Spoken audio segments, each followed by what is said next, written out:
opiniões, tretas literárias.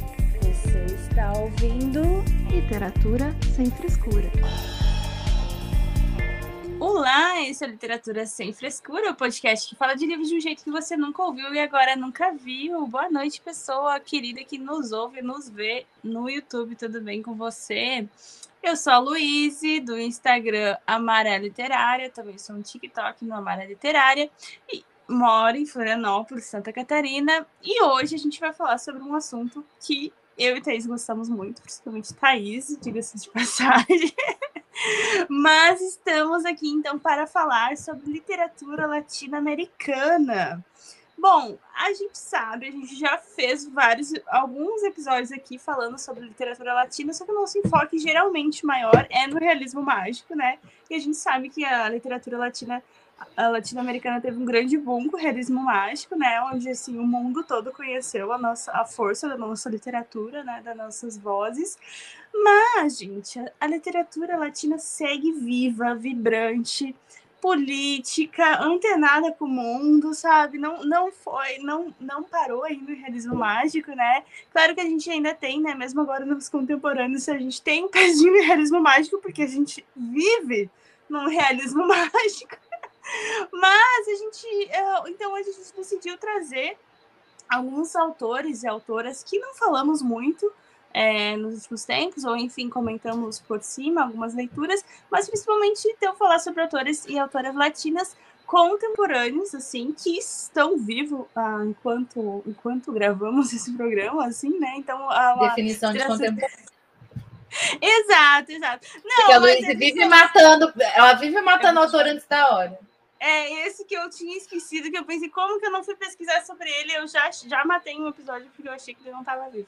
Mas enfim, sobre essa literatura bem recente, assim, não tão recente, mas enfim, atual, né? E é incrível, assim, né? Eu acho que tudo que é autor latino que eu já li, contemporâneo, enfim, ou não contemporâneo, eu amei muito. Então a gente vai falar sobre eles e aproveitar, então, muitas indicações e claro, está aqui comigo minha amiga e parceira de podcast, dona Thaís. Tudo bem, Thaís?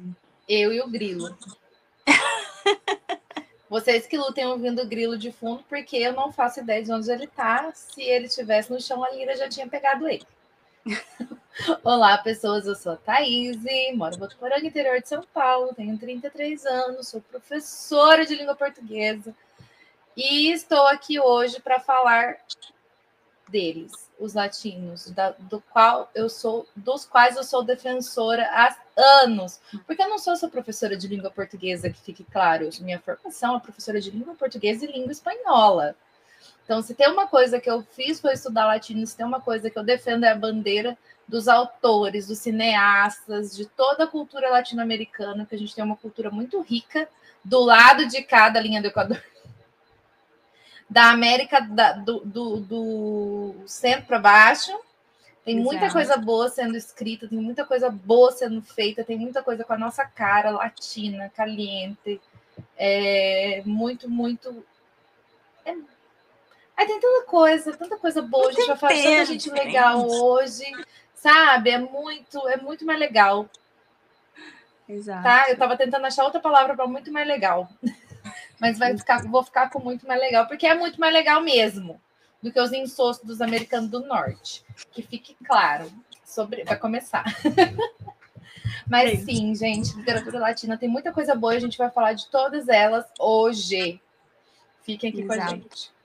Exato, muita indicação boa vindo aí. Então, fica só um recadinho rápido que antes da gente começar, que você nos encontra no YouTube, no Literatura Sem Frescura, é só pesquisar por Literatura Sem Frescura.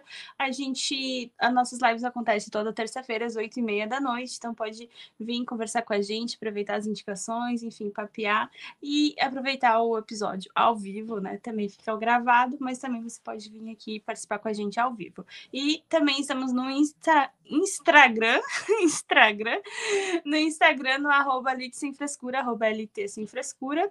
E também você pode ir no apoia.se/literatura sem frescura, nos ajudar a continuar trazendo conteúdos legais aqui para o podcast.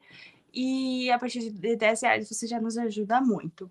Então, antes da gente começar esse papo maravilhoso sobre autores latinos contemporâneos, queria saber de você, Thaís, leitora, o que você está lendo no momento, o que você já terminou eu de estava ler? muito leitora, essa semana eu já estou falhando miseravelmente. Final de semana não parei em casa, essa semana tá tensa, tô dormindo loucamente, ao invés de ler. Porém, terminei 7 dias em junho, favoritado. O amorzinho que não é amorzinho, que só tem drama, confusão. Maravilhoso, incrível, amei, sensacional. Só me dá vontade de ler os outros livros da lista da Reese que eu comprei. Porque eu nunca li um ruim daquela lista, é impressionante.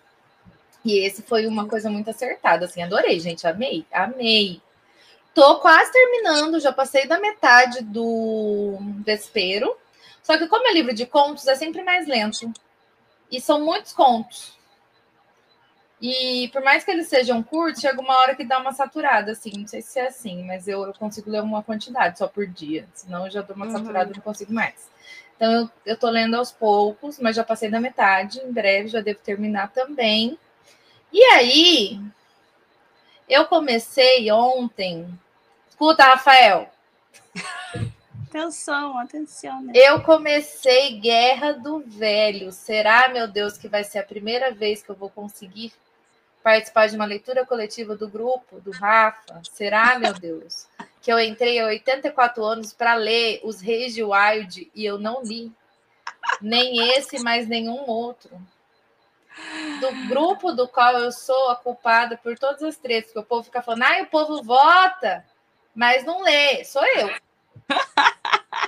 Serve para mim. Eu falo, desculpa, gente, mas é porque, né, não deu.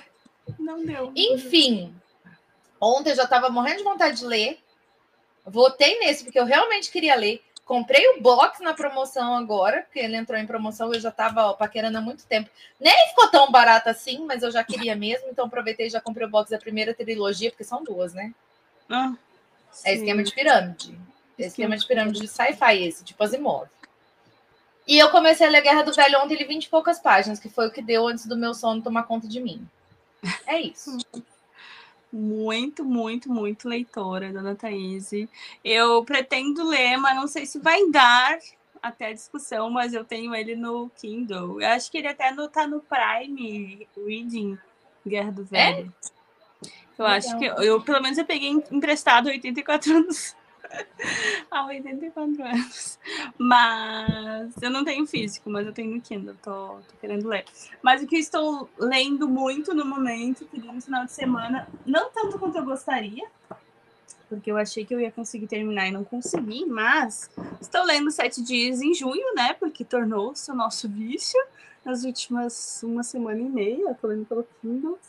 E sim, eu não comprei o físico quando teve na promoção, porque eu já tinha comprado o e-book. Aí eu amei, favoritei, tô marcando todo o livro. Vou ter que fazer o quê? Eu vou ter que comprar o físico para ter na minha coleção. Me ferrei, Estevão Ferreira. O meu ficou todo, não tá aqui. Tá aqui. Não, todo marcado, gente. Muito bom, tá. Que livro maravilhoso. Olha isso aqui. Que lindo! Todo marcadinho. Tá inteiro marcado, porque tem muita coisa interessante. Inteiro. Eu cheguei em 80% ontem. Agora você acaba rapidinho. Tô pretendendo terminar logo. E aí eu voltei a ler Água Fresca para as Flores, que eu estava lendo no finalzinho de janeiro. Aí tinha dado um pouco de uma saturada, assim, nele, que também é um livro grande, né? Quase 500 páginas. E eu tinha parado em 40%. Mas agora eu voltei. Eu voltei com ânimo. Por isso que eu acho que não é ruim, assim, quando tu não tá muito na vibe do livro, você deixar um pouquinho, parar um pouco, sabe? Porque se eu tivesse me forçado na época, talvez eu não teria aproveitado tanto, assim, quanto eu tô agora, que me deu vontade de ler ele, peguei ele e tô super curtindo, lendo com lápis, marcando. Concordo super. Eu acho que, assim, tipo, forçar a ler... O meu Kindred parado lá, a Evelyn querendo me bater, que o Kindred está parado. Eu falei, deixa que a hora que estiver na hora dele, eu vou ler ele, aí eu vou devorar e eu acabo de ler rapidinho. Não tava na hora, deixa ele quieto lá. É sobre. Então eu acho que os livros merecem. A gente merece respeitar o tempo, o humor que a gente tá para ler aquele livro e aproveitar ele o melhor possível. Então eu tô lendo principalmente esses dois, mas também estou com Vespeiro em 30%, sei lá, 20 e poucos por cento. Estou com Ultra Carne no comecinho. E eu acho que é isso. Cemitério de Pianos ficou em 15% também. Nem sei se vou pegar agora. Eu deixei, tá ali, ó. Ai, mas é muito bom. Mas é um tipo de livro que tem que ler com atenção, né? Eu lembro que eu tava... justamente por isso. Eu não sei se eu tô muito na vibe agora. Eu tava na vibe de sci-fi. Aí eu quis pegar o... E eu queria ler fantasia, só que eu não queria ler fantasia. Aí eu peguei o do Enéas também, que provavelmente eu vou começar em breve. Que legal. Serpentes e Serafins. Não vejo a hora de ler isso. Faz tempo que eu quero ler. E agora eu tô na vibe. Legal. Do Enéas Tavares, o último lançamento. Nossa, parece muito bom. É o road trip com anjos. Com anjo, demônio, umas coisas muito, muito da hora. Tenho vontade de ler, super. Então, agora que a gente já atualizou o que estamos lendo no momento, Thaís, nos conte, como que começou essa paixão pelos autores latinos? Você lembra? Então, eu assisti a Rebelde. Amei. Tudo começou, mas é verdade, porque é uma paixão que leva a outra. Tudo começou com a minha mãe me colocando no curso de espanhol, porque era o que tinha de graça. No centro de línguas tem um centro de línguas que é pelo estado. Aí era espanhol, francês e italiano. Dessas três, espanhol era uma língua que faria mais sentido você ter profissionalmente para o futuro. Eu era novinha, tinha 13 anos. 13, 14 anos. Não, 12. Por aí. 12, 13 anos. Fui fazer espanhol e amei. Amei, eu era muito fuçada. Eu gostava de estudar na cidade, eu gostava de aprender. E eu amei a ideia de aprender uma... hoje em dia, gente, não pode estar estudando. A professora, disse a professora, eu estudo o que eu preciso estudar só. Mais do que isso, não dou conta. Porque o professor nunca para de estudar, né? E aí eu fui para a aula de espanhol. E aí, quando você vai aprender uma segunda língua, você começa a aprender sobre a cultura daquela língua. Aí é meio que natural. Na época que eu fazia o curso lá, minha adolescência, nem tanto. Mas aí, por conta desse curso, por conta de amar língua estrangeira, por conta de amar livros, eu fui pro fazer letras. E quando eu fui fazer letras, foi automático eu fazer espanhol. E aí, sim, no curso de letras, foi o momento em que eu fui apresentada de verdade para a literatura latino-americana. Uhum. E aí, ninguém mais me arranca dali. Foi aí que eu fui apresentada para Isabel Allende, Gabriel Garcia Marques, Mário Vargas Llosa, Jorge Luis Borges, enfim, esses caras tudo, esse povo todo. Assim, desde então eu sempre gostei, aí tanto quanto cinema, Alma Moldova, por exemplo, que é espanhol. Fui apresentado por um monte de coisa da cultura de países hispanohablantes, como se fala quando você fala espanhol.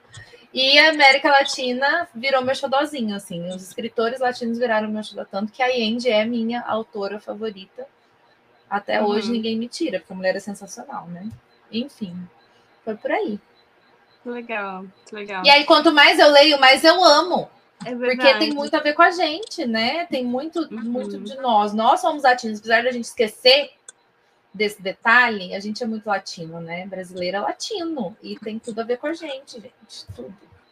Verdade. A gente se reconhece nesses livros, né? Com certeza. A minha história foi ali na faculdade. Enfim, eu fui fazer jornalismo porque gostava de ler e não queria ser professora. Aquela. Daí foi pro jornalismo.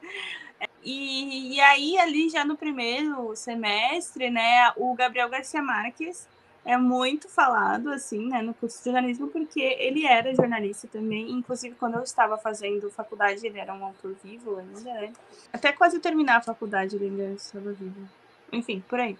E aí se fala muito sobre ele, né? E o Gabriel, o Gabo, ele gostava muito do jornalismo, né? Tem um texto bem conhecido falando que é, enfim, uma citação que é a melhor profissão do mundo. Eu discordo dele, mas respeito a opinião. Talvez na época dele tenha sido. Mas enfim, né? E aí foi o primeiro contato com o Gabriel Garcia Marques, mas eu não li 100 anos de escuridão na faculdade, eu li depois, em 2019, mas aí eu li o Crônica de uma Morte Anunciada, eu li um livro dele que é Cheiro de Goiaba, que é uma entrevista que ele ele falando sobre um pouco sobre o processo criativo dele e tal, e aí falando sobre o cheiro de goiaba, porque ele queria fazer, eu não lembro qual o livro que ele estava escrevendo, e aí ele fala sobre essa questão do cheiro de goiaba. Gente, e ele cheiro de goiaba é muito América Latina, é muito América do Sul, né? E aí era o que ele queria passar. Ele queria dizer que lá era muito quente, que o local que ele estava escrevendo era muito quente. Porque, obviamente, que Gabo não vai dizer estava muito quente, não vai falar isso. E aí ele não conseguia uma forma de descrever tão quente que estava lá. E aí ele foi fazer, né? Já tinha escrito algumas coisas, passar umas férias em determinada região que tinha muita goiaba. E aí as goiabas caíam do pé e por causa do calor ficava aquele cheiro de goiaba. E aí ele, agora encontrei a forma perfeita. Eu senti o cheiro de goiaba aqui no meu nariz. Você não sentiu? Porque eu senti. Exatamente. E aí era a forma perfeita de dizer que estava muito quente, assim, né, na escrita. Enfim, maravilhoso ele. E aí, então, começaria com o Gabo, mas um que também era falado, até foi minha professora, quando eu estava fazendo, no meu último semestre, já tinha ouvido falar sobre ele, que é o Mário Vargas Llosa, mas aí no último semestre que eu estava fazendo rádio teatro, eu estava fazendo rádio teatro, que era uma optativa, e rádio novela. E aí a prof falou sobre o livro que ele tem, que é Tia Júlia e o Escrevinhador, que é um livro que também o personagem, ele vai trabalhar numa rádio que tem muita que estão criando radionovela, sabe? E aí tem esse cenário no livro. Eu li, não li, mas ouvi falar. Fiquei com muita vontade. Cheguei a pegar emprestado na biblioteca, mas estava fazendo o TCC, 7 matérias e trabalhando, então não deu. Não deu para ler. Mas é um livro que eu tenho curiosidade de ler, porque parece bem divertido. E aí, nesse meandro, assim, e desde que conheci a Ana Thaís, né, também, a gente fala Aí fodeu. Aí ela falava muito sobre Isabel Allende também. A gente leu A Casa dos Espíritos, uma leitura coletiva ali no meio da pandemia também. Maravilhoso esse livro. E aí, acho que assim, cada vez vai se apaixonando mais, assim. E aí é muito louco, assim, porque às vezes eu fico em contato com o livro, a sinopse dele e tal, e aí eu não sei ainda que é latino, e eu começo a ler e eu, meu Deus, isso daqui só pode ser um autor latino. Aí tu vai ler, é um autor latino, sabe? Porque tu reconhece, tem um que a mais, tem um quezinho latino. Então essa é a minha história aí com a literatura latina. E aí tô bastante feliz com o episódio aí pra gente pegar ainda mais indicações, enfim, falar mais sobre alguns autores. E começamos, então, uma rodada mais ou menos. A gente lê um pouquinho da biografia do autor, indica livro e nessa vibe aí. Isso aí. E aí, a gente começa com Pedro Juan. Eu não sei falar o sobrenome dele. Gutierrez. Comigo. Professora de espanhol baixando.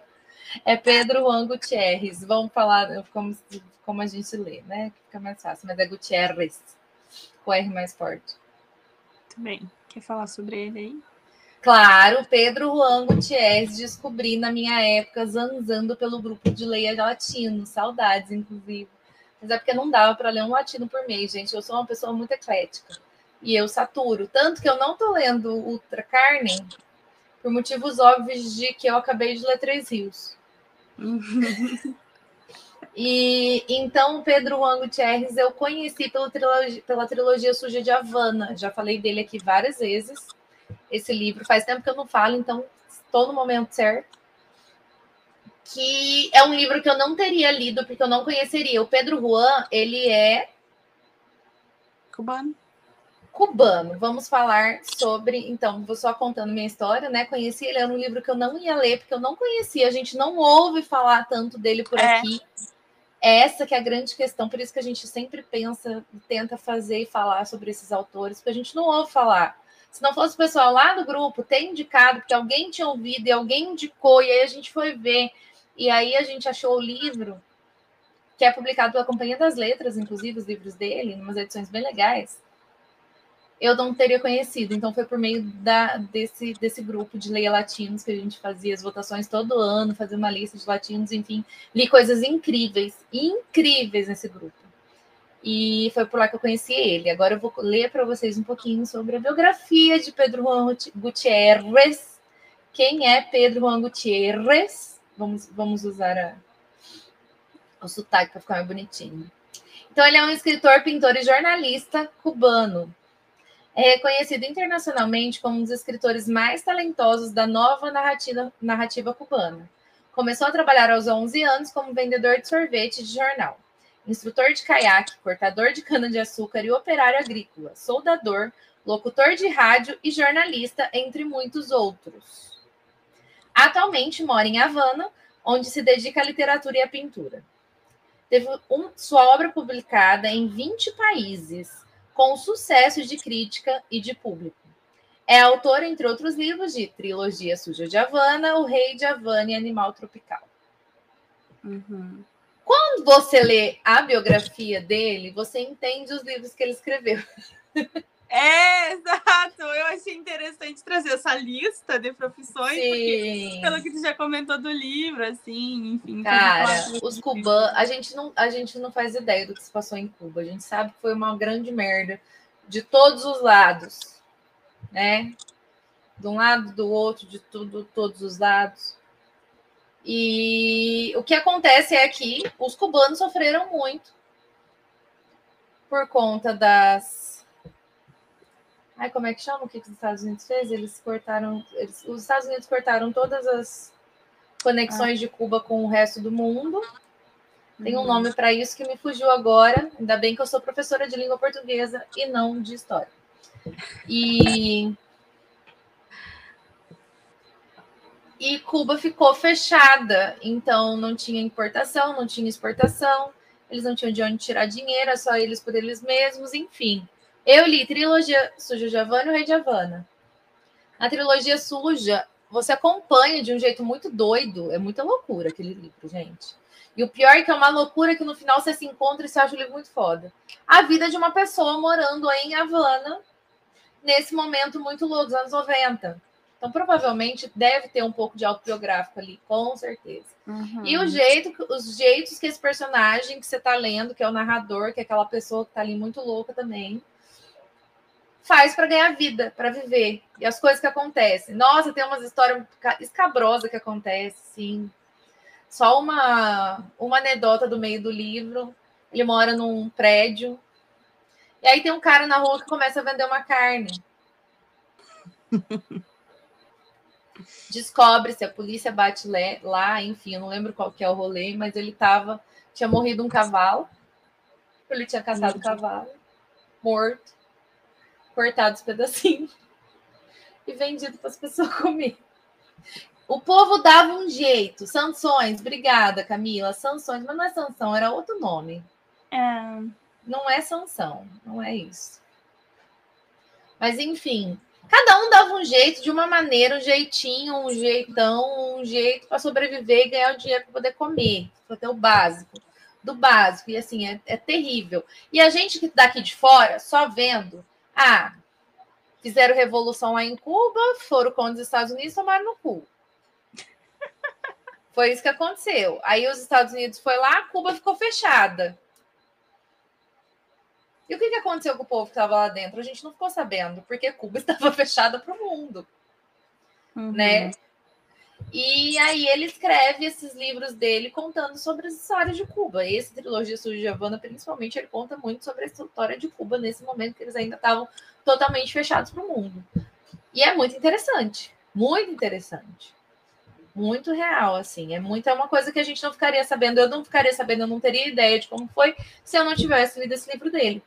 E é aquele negócio, a literatura, ela traz isso pra gente, mas ele é escrito de um jeito muito latino, muito, porque é muito doido. Assim, eu não sei descrever. Não é memórias, também não é linear, não faz sentido, mas faz sentido no final. É isso. E o Rei de Havana, se você quiser falar um pouco sobre o Rei de Havana, que é... Boicote. É o Rei de... Boicote, gostei. É o Rei de Havana? Foi o Rei de Havana que a gente leu, né? O Do garoto? Eu não cheguei a ler. Tem a trilogia Suja de Havana. É o nome da trilogia? Uai, o do garoto, do Psicopatinha. Não, esse é do Festa no Covil? Festa no Covil. É do Juan, é de outra pessoa, do Juan Pablo Villa-Lobos. Sério? Eu jurava que era dele. Não. Por que eu jurava que era dele? Aberto aqui no Scooby, porque eu não lembrava. Ele é mexicano, sim. Ele é mexicano, também é latino. Nossa, eu jurava que era dele também. Não. Tem a mesma vibe, né? Tem muita Viajei. Esquece. Eu tenho esse que tu sempre indica que o Vila me deu, gente. Sim. A gente trocou. Eu tenho o Rei de Havana aqui. Não, tem o Fabian e o Caos dele aqui também. Não, ele parece muito interessante. Eu quero ler todos os livros dele. Faz tempo que eu não leio, inclusive. Deveria, porque ele é muito bom escritor. E cubanos tem vários, né? Vários autores cubanos que, meu Deus do céu, né? Ainda vamos falar de mais alguns por aqui. Mas é muito louco, porque só a gente lendo para saber, né, as coisas que aconteciam, né? Igual quando a gente leu O Homem que Amava os Cachorros, né? Que também daí a gente conhece um pouco daquela realidade, né? Que é do Leonardo Padura, que foi esse que eu esqueci de pesquisar a biografia, pois... Eu não coloquei na lista? Não tava na lista. Nossa, gente, eu jurei que eu tinha colocado, porque eu pensei nele logo depois da Andy. Sim, pois é, não. Mas aqui... Meu Deus, não, a gente não pode esquecer o Padura, não. Exato. Mas e esse tem que estar nessa lista. E esse que eu tinha matado ainda, moço. Que eu achei que ele não estava mais. Não, Luiz, ele tá escrevendo, pelo amor de Deus, não mata o homem antes da hora, não. Mas ele também nasceu em Cuba, em 1955, escritor e jornalista, considerado um dos melhores do país. Ele tem uma cadeira de literatura latino-americana na Universidade de Havana e ele foi, por muitos anos, jornalista investigativo, que faz bastante sentido, porque ele tem uma série de romances policiais, né? Mas... Eu preciso ler essa série, tá na minha lista, mas eles estão sempre tão caros. Sim, eu tenho bastante curiosidade para ler também. E aí ele também, então, já foi ensaísta, roteirista, autor de novelas policiais, como falei. É a tetralogia As Quatro Estações, né? Sim, não sei o que lá do outono, não sei o que lá do inverno, não sei o que lá da primavera. Tá tudo na minha lista da Amazon, nunca consigo comprar. Mário Conde, o nome do detetive das histórias de detetive dele. E aí ele também é autor do livro que ele publicou em 2009, O Homem que Amava os Cachorros, o famoso livro que a gente descobriu toda a história sobre o Trotsky, inclusive que ele teve um caso com a Frida Kahlo. E que a KGB faz coisas. A KGB faz coisas. Eu sempre disse para vocês, gente, que KGB faz coisa. E aí esse livro provou para todo mundo que KGB faz coisas. E, nossa, cara, esse livro é tão genial. A escrita é tão genial, assim, porque tu fica, assim, no meio daquela história e tu não consegue largar. E aí é tudo o rolê do Trotsky passando de país em país, que ele estava sendo acusado, né, pelo Stalin, que era o grande inimigo, né, da Rússia, né? Ele virou essa figura do grande inimigo, né? E aí, ao mesmo tempo que tu fica acompanhando a história dele, a gente também tá acompanhando a história do cara que a grande missão dele, da vida dele, vai ser matar o Trotsky. Gente, assim. E aí a gente passa por Guerra Civil Espanhola, enfim, vamos passando ali, né, sobre isso. Não, é tanto rolê. E que incrível. E a escritura do Padura também é uma coisa mais linda. Você fica assim, cara, às vezes eu ficava lendo e eu li aquela frase e eu pensava, eu acho que eu nunca vi uma frase tão belamente escrita quanto essa. É sensacional mesmo. Sensacional. E eu li também o Hereges dele. Uhum. Ele escreve... Gente, é assim, eu queria muito ler os policiais, porque eu já li 2 romances históricos dele. Escrevendo romance histórico, esse cara é um gênio. Assim, um gênio, porque, cara, o Hereges, que foi o outro romance histórico que eu li dele, gente, é toda uma história de um povo que sai, não sei da puta que pariu, e vai para aquelas que já não lembram de mais nada. Eu não acho os livros dele livros fáceis de ler. Porque para mim demanda tempo, porque é muita informação, porque ele é muito minucioso. Muito minucioso, assim. Ele é muito detalhista, ele é rico em detalhes. O Hereges tem 460 páginas, quase 500 páginas, eu demorei muito para ler. Vou ler a sinopse. Deixa eu ler a sinopse, para não falar besteira sobre o que fala o livro. Seu novo livro, o escritor cubano Leonardo Padura repete a façanha do best-seller premiado O Homem que Amava os Cachorros. Foi escrito depois do Homem que Amava os Cachorros. Ao criar uma mistura de romance histórico e romance policial, resultado de anos de investigação sobre as perseguições aos judeus. Ponto de partida é um episódio real. A chegada ao porto de Havana do navio SS San Luis, em 1939, onde se escondiam mais de 900 refugiados vindos da Alemanha. A embarcação passou vários dias à espera de uma autorização para desembarque. No romance, o garoto Daniel Kaminski e seu tio aguardavam nas docas, trazendo um pequeno quadro de Rembrandt, que pertencia à família desde o século XVII e que esperavam utilizar como moeda de troca para garantir o desembarque da família que estava no navio. No entanto, o plano fracassa, a autorização não é concedida e o navio retorna à Alemanha, levando também a esperança do reencontro.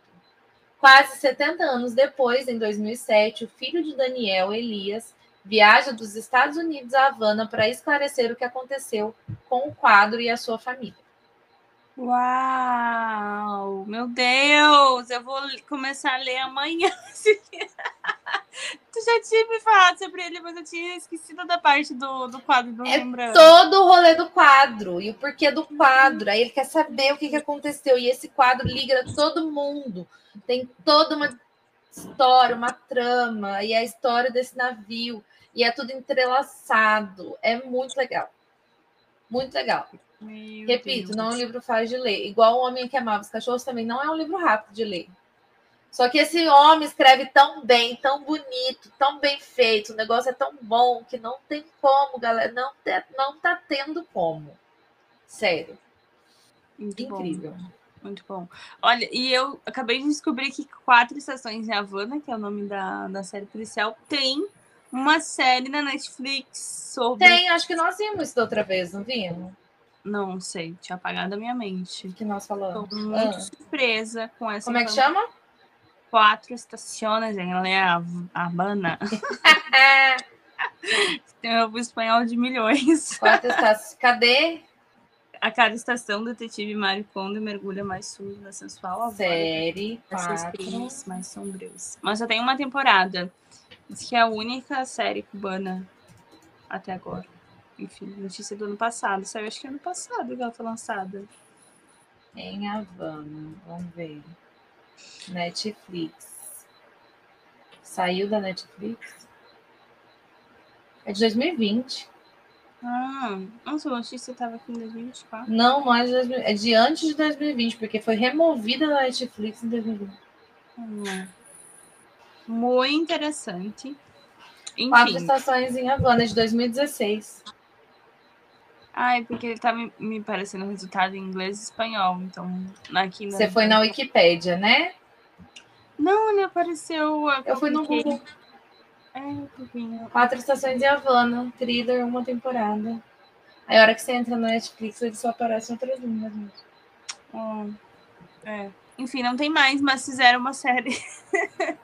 Legal saber. Enfim, muito bom. Eu não achei ele tão difícil, mas eu acho que é demorado, assim. Eu concordo sobre ser demorado, né? Uhum. Mas, assim, não acho tão acessível.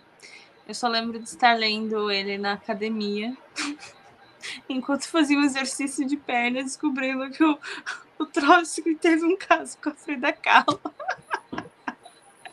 Foi uma situação bem curiosa. Mas, então, passando aqui para mais um autora nesse momento, para conhecermos a Mônica Ojeda Franco. É uma escritora equatoriana. Ela, em 2017, foi incluída na lista Bogotá 39, que foi uma lista que tem 39 melhores escritores latino-americanos de ficção com menos de 40 anos. Inclusive, a gente viu essa matéria no meu país, né? Tem lá uma lista com esses escritores e ela estava lá, entre eles. E alguns outros autores que a gente vai falar aqui também. Enfim, ela publicou romances, contos e poemas que lhe renderam indicações e premiações em diferentes concursos literários. No Brasil, teve publicados romances Mandíbula, da Autêntica em 2022 e História do Leite, da Jabuticaba em 2022, além do volume de contos Voladoras, da Autêntica também, que eu tenho. Esse eu também tenho. Eu tenho também, pois foi indicação de Verena Cavalcante em nosso podcast. E a gente só faz o que a gente compra e obedece. Exatamente, parece maravilhoso. Ela é hoje uma das principais nomes da literatura de ficção latino-americana contemporânea. A autora é reconhecida por sua habilidade em criar narrativas intensas e perturbadoras que exploram aspectos sombrios da psicologia humana. Suas histórias frequentemente mergulham em temas como abuso, obsessão, decadência emocional, além de trazer a feminilidade em contextos complexos e desafiadores.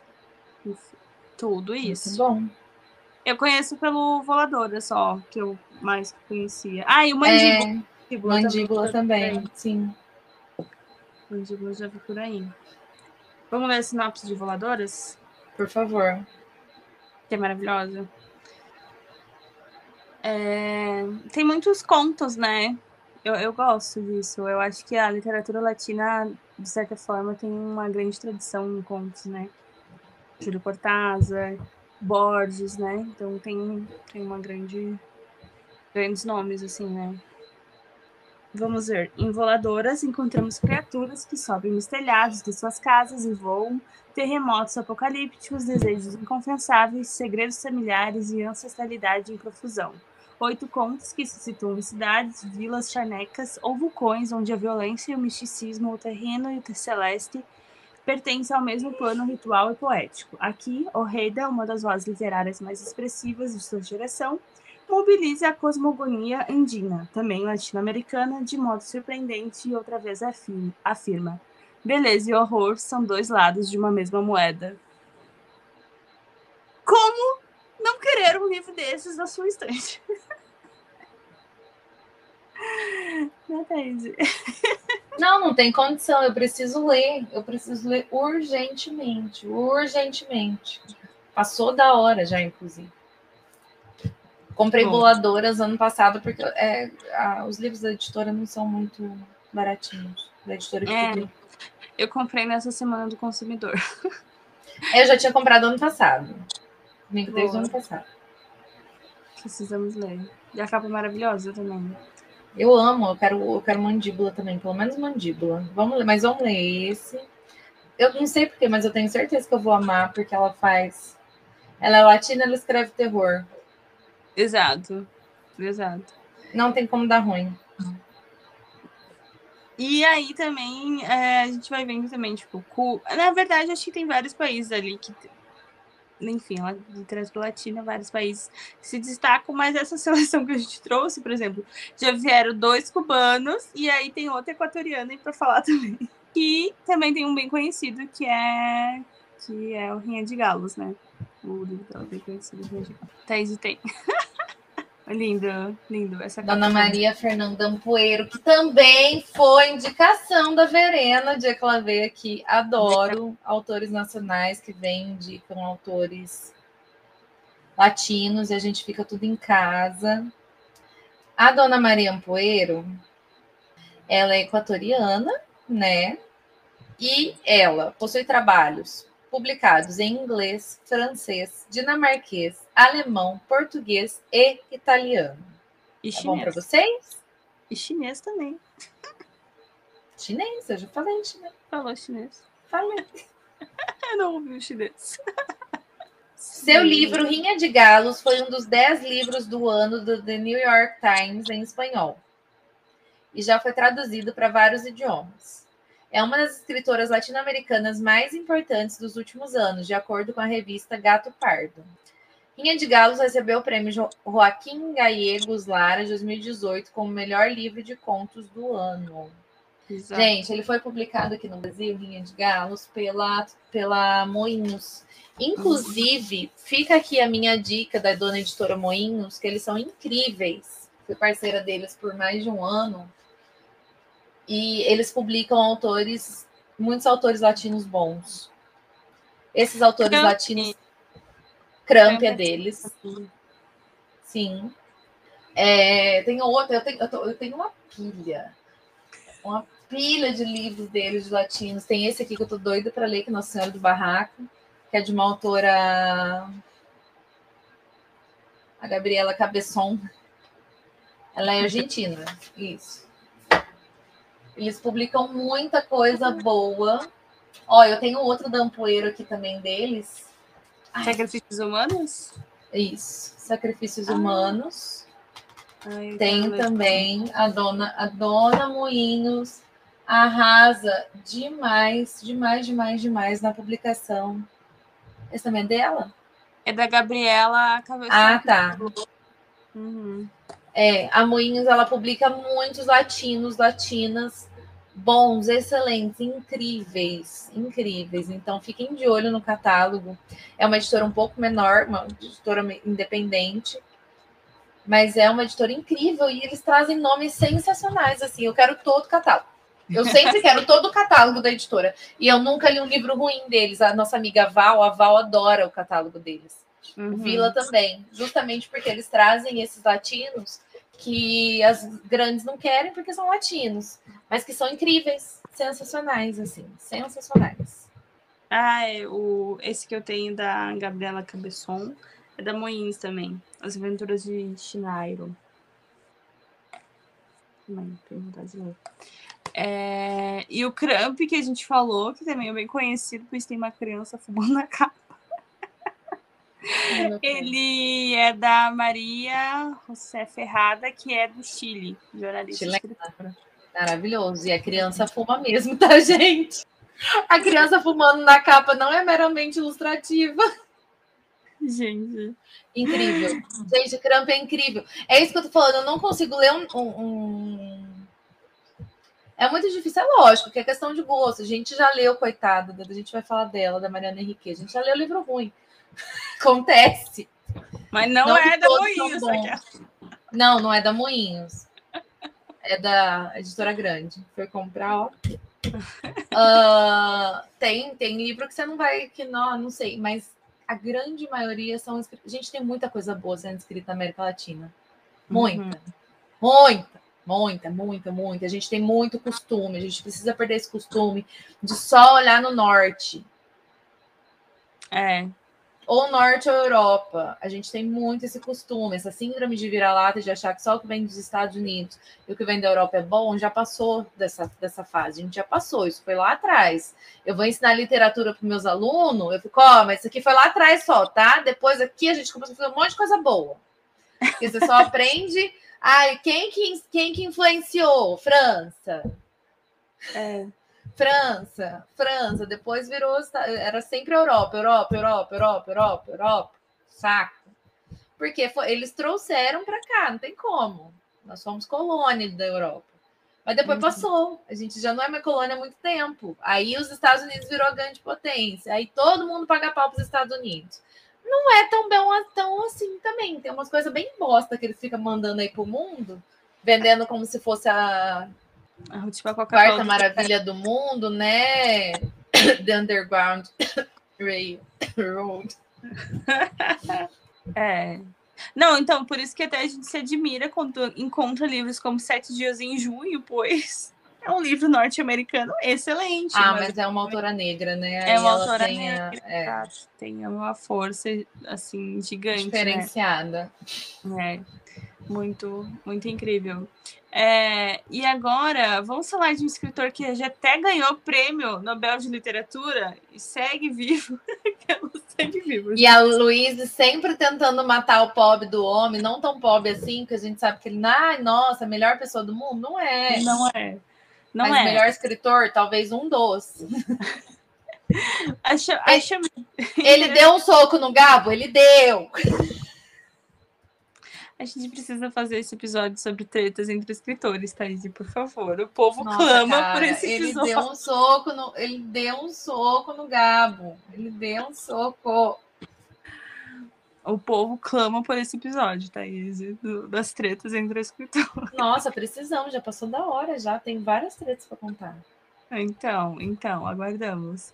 Mas estamos falando sobre quem? Vargas Llosa, jornalista, dramaturgo, ensaísta, crítico literário, velho reacionário. Essa parte a gente finge que a gente esqueceu. E ele está vivo Com 89 anos, que fique claro. E ele lançou recentemente um livro de ficção, e aí ele falou que agora ele encerrou a carreira com ficção. Poxa.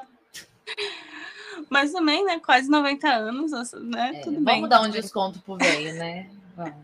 Ele é reconhecido como um dos mais importantes escritores da atualidade, graduado em Direitos e Letras pela Universidade Nacional Maior de São Marcos, em Lima, lecionou em diversas universidades norte-americanas e europeias. Eu acho que foi aí o erro. Justamente. Foi aí que deu ruim. A gente acabou de falar aqui, ó. Exato. Mas olha, trouxe uma curiosidade, eu não sabia disso. Politicamente engajado, em 1990 candidatou-se à presidência do Peru, mas perdeu a eleição para Alberto Fujimori. Eu também não. Fez sua estreia na literatura em 1963 com A Cidade dos Cachorros. Assim, a pessoa simplesmente começa a carreira com A Cidade dos Cachorros, um romance super cultuado, né? E o seu terceiro romance... O terceiro romance foi Conversa no Catedral, que aí a gente tem uma grande questão que algumas edições têm Conversa na Catedral, Conversa no Catedral, mas é um bar. Que é o nome do bar, né? Eu amo essa história.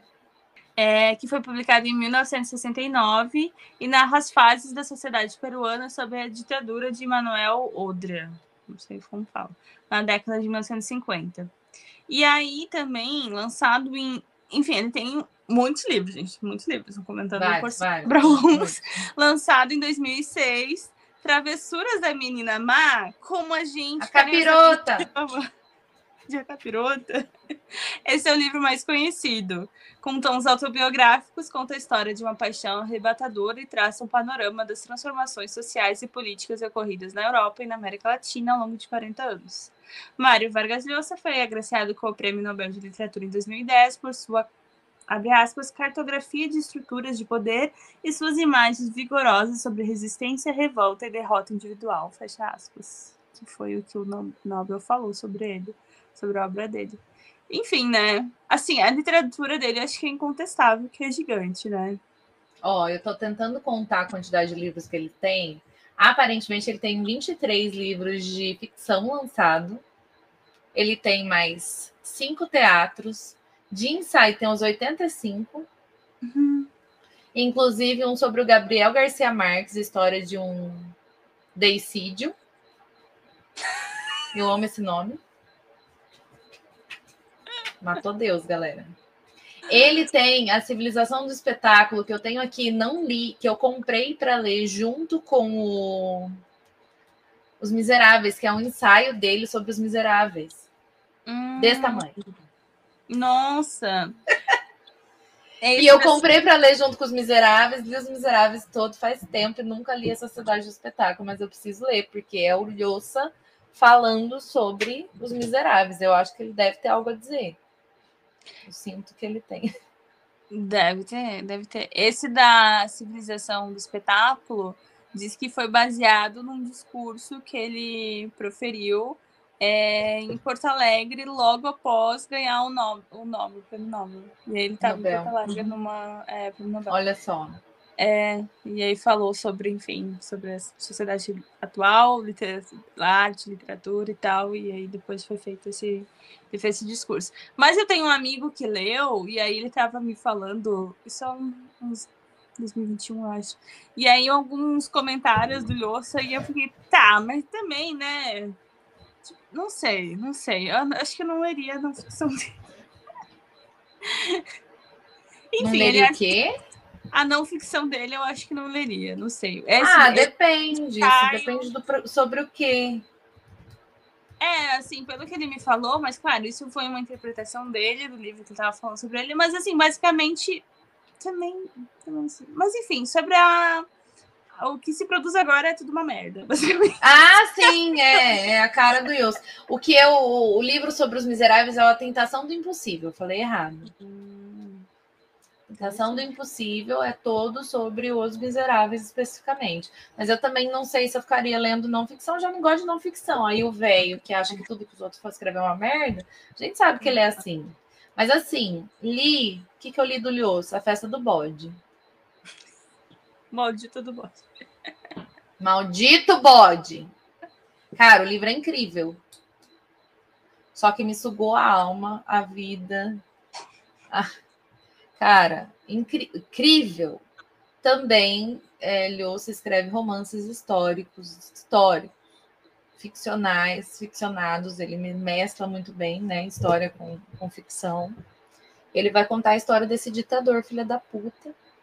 Meu Deus, o Bode. O apelido dele era o Bode. Pela visão de 3 mulheres distintas. Uma é a filha dele. Eu vou ler a sinopse para eu não falar merda de novo. Vamos lá. Festa do Bode é um dos romances mais importantes de Mário Vargas Llosa, com uma pesquisa histórica rigorosa e uma preocupação flaubertiana pelos detalhes. Achei chique. Ele recria uma República Dominicana de meados do século XX, é sobre a República Dominicana, que reconta a história do general Rafael Leônidas Trujillo Molina, o Bode, e a implacável ditadura que implantou no país durante seus 31 anos de governo, ao entrelaçar 3 histórias. A volta de Urânia a Santo Domingo, Urânia é o nome da moça, tá? Após 35 anos, para visitar o pai doente. Urânia é a filha do Bode. O círculo mais próximo a Trujillo, com suas intrigas e execuções, e um grupo de insurgentes que preparam um atentado ao ditador. Os meus favoritos. Eu ia dizer, não dá nem pra suspeitar quais que são mais legais, né? Aí termina com Vargas Llosa relata o fim de uma era e discute a natureza insaciável dos regimes ditatoriais. Então a gente tem todos esses lados. A gente tem a filha dele voltando para visitar esse pai que ela não é muito fã. Até porque, né? Ele é um ditador filha da puta. Aí a gente tem o círculo íntimo dele ali, íntimo. O povo que está em volta dele. E um terceiro núcleo que são os mais divertidos que estão querendo fazer uma revolução em cima do ditador. E aí é nisso aí que a gente tem esse livro incrível. Gente, é incrível. É incrível. Não temos o que falar sobre a literatura do Bode. Do Llosa. A gente precisa ler Travessuras da Menina Má, Luiz. A gente precisa. Urgente. Sim. Eu tô adiando essa leitura há anos. Já passou. Já deu tempo. Precisamos. E Festa no Catedral, que a gente tem aqui também.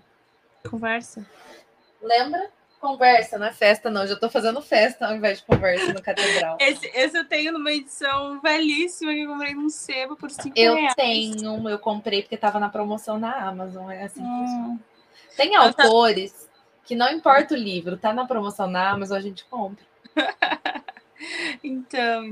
O Tia Júlia, o Escrevinhador, tem muita vontade de ler também, só pela diversão, porque vai ser um grande dramalhão, assim. Adoro. Dramalhão, assim. Adoro. Ele vai passar por, né, nas radionovelas e também ele tem um caso, né? Tem um caso e a mulher é casada, ele é bem jovem, né? Um personagem e tal. E diz que tem cunhos autobiográficos do escritor. Não duvido nada. Ô, Thaís, agora me conta aí qual um dos últimos livros latinos contemporâneos que você leu, amor, indica, lê. Olha, o último que eu li, eu acho que foi o Helena Sabe.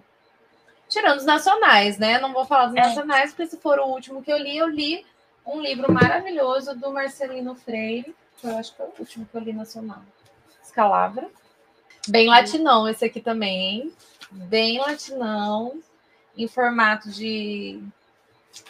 muito doido. As palavras são separadas por traços, todas elas. Ele é meio que em verso, meio que em prosa.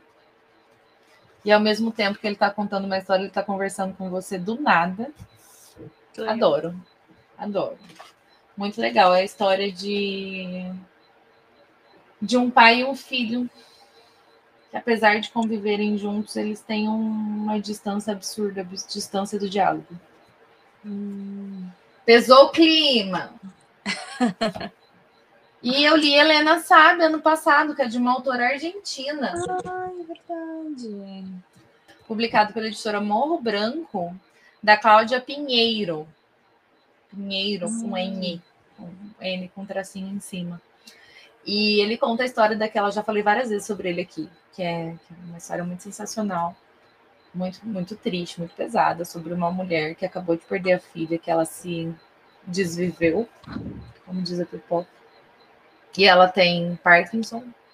E a gente acompanha um dia da vida dessa mãe tentando descobrir o que realmente aconteceu com a filha dela, porque ela tem certeza que a filha não se suicidou.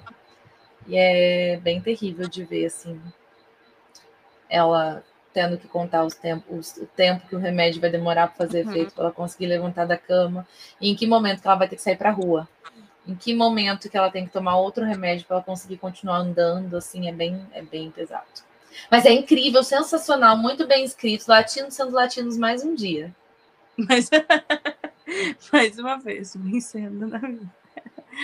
Muito bom, muito bom. E o seu, Luísa? Então, se a gente for para os nacionais, né, eu li 3 Rios, do César Bravo, o último nacional, e também Vermelho, da Paula Feb, que, por favor, meu Deus do céu, que foi aquele livro, assim, sem palavras. Foi, inclusive, meu primeiro livro do ano que eu li. Mas latino, fora do Brasil, eu acho que faz tempo que eu não leio, mas o último foi Cachorro Velho, da Teresa Cárdenas. Se eu não tô muito esquecida, gente, mas meu problema de memória é terrível. Mas eu acho que foi Cachorro Velho, que é incrível a história também, tristíssima, que conta a história de um senhor escravizado, né? E ele tá, assim, já é muito de idade e ele vive nessa situação de uma fazenda de escravos e aí ele tá muito pensando, assim, sobre como que foi a vida dele, o que ele ainda tem a viver, porque também ele tá, tipo, no que ele sabe que é a última, digamos assim, função que é destinada a pessoas mais velhas. E aí depois que eles vai abrir o portão. Abre o portão. E aí ele sabe, tipo, de outros casos que depois, quando não consegue mais fazer isso, né, tipo, eles mandam embora, assim, a pessoa, sabe? E é muito doido porque ele abre o portão, gente, ele podia só sair. Verdade. Eu ficava o livro inteiro pensando nisso. Gente, olha só como que a escravidão, ela não era só uma questão de você tá preso aqui, você não pode ir embora, você tem que trabalhar para mim. Era toda uma questão psicológica. Esse cara viveu a vida inteira preso. Se ele sair dali, ele vai fazer o quê? Velho já, de idade, sem ter nada, sem ter um puto no bolso. Ele não vai abrir embora. Exato. Ai, pesado demais, gente. É um livro infanto-juvenil. Nossa, eu fiquei abismada quando eu tava lendo a biografia dela, que inclusive vai falar mais sobre ela aí. E aí, escreve livro infanto-juvenil. Não! É infanto-juvenil esse livro. É infanto-juvenil. Gente, chocada. Eu tenho outro dela aqui, Cartas pra Mãe, acho que é, mas eu não li ainda. Cartas pra minha mãe, também não li, também tenho. Mas, enfim, e aí ele é muito louco também, assim, que contando sobre toda como funciona lá, muito parecido com outros livros que eu já li, sobre também fazendas aqui no Brasil, né? E aí também com fazendas com escravos, né? E, nossa, muito triste, muito bizarro, muito horrível tudo, assim. Mas olha, só livros, só coisas leves a gente tá lendo de latinos, né? Graças a Deus. O que vocês estão lendo? Coisas leves. Exato. Assassinato, morte, escravidão, suicídio. Mas assim, conta a história, né? América Latina, né? Feita um país. Coisas acontecem. Muito sangue, muita violência. Essa questão de ditaduras, né? Que a gente sabe por que aconteceu nos Estados Unidos. Estados Unidos. Então, cara, tipo, se tu não é isso, tu não fica sabendo, assim, porque o Brasil, ele é muito afastado, né, dos outros países. A gente não olha pros nossos irmãos, né, latinos.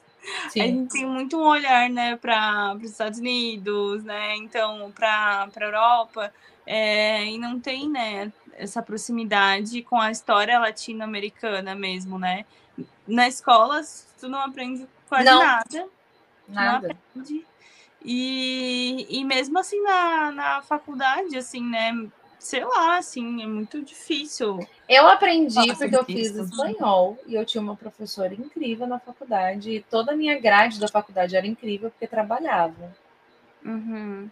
E mesmo quando eu não trabalhava, Karina, sua linda. Karina, maravilhosa, gente. Ela é minha amiga hoje. Ela levava filmes, livros, indicações, enfim, tudo que era latino-americano para a gente ter. Aí eu criei esse meu espírito latino-americano. Só, não é só mais um homem latino-americano, mas uma mulher latino-americana. Como bem dizer Belchior. Então, tipo, eu fiz, né, uma universidade federal, assim, mas, tipo, o jornalismo, uma coisa bizarra que a gente não tem uma disciplina obrigatória de história, em toda assim, disciplina que a gente tem. É um Preocupante, né? Preocupante. Exato. Mas eu fiz várias disciplinas, né, eu fazia como Tinha que ter uma de literatura também, né, Luísa? Para os jornalistas não passar vergonha acreditando no vídeo do Felipe Neto e não saber que era uma publi de 1984. Meu Deus, sim, por favor, deveria, né? Umas coisas básicas, assim, né? Gente, que vergonha! Um monte de site, um monte de jornal grande. Caiu. Eu fui pesquisar depois, um monte. Não, e ainda era a primeira. O que está acontecendo? Era a primeira. Não, primeiro, já era o Felipe Neto. Se as pessoas não seguem, não conhecem o conteúdo dele, não tem noção nenhuma, porque ele já falou que ele nunca na vida dele vai se envolver com política. Eu comecei o vídeo rindo. A hora que ele falou, eu me guardei. Mentira! Tá lá fazendo vídeo todo santo dia. Eu nem assisto tanto, porque tem hora que ele me irrita, porque é um vídeo muito animado. É umas coisas que me dá desespero, mas eu gosto, eu acompanho o Felipe Neto há bastante tempo, depois que ele se repaginou e tal. Sei. O que você tá rindo? Não ficou repaginada, porque a gente já trouxe ele em outros momentos. Sim, mas ó, foi legal. A gente trouxe ele quando ele falou do livro, depois ele pediu desculpa. Eu achei isso super legal. Eu não vejo as pessoas. Ele nem vestiu uma blusa branca e falou: quem me conhece sabe. Não foi isso. Ele chamou o Paulo Hatz lá, eles conversaram. Foi super legal sobre o negócio do Biblioteca da Meia-Noite, por exemplo. Eu achei super legal. E ele explicou os motivos pelos quais ele não gostou.